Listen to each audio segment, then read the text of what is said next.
Nel segno dell'autonomia, un referendum stravinto dai sì, addirittura il 98,3% in provincia di Vicenza, che segna il record veneto. Un mandato deciso al presidente Luca Zaia, che adesso dovrà aprire la trattativa con il governo.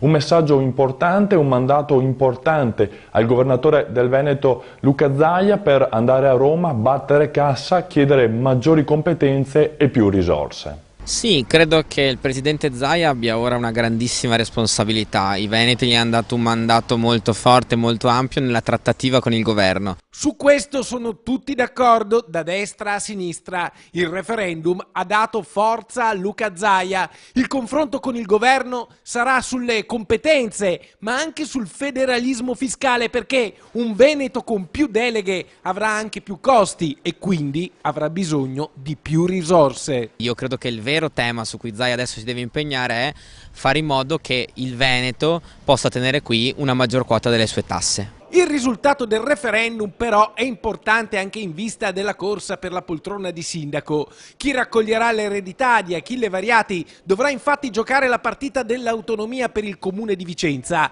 Quello che inizia oggi è un percorso importante perché Autonomia del Veneto significa anche maggiori risorse per i comuni e quindi migliori servizi a favore dei cittadini e della collettività.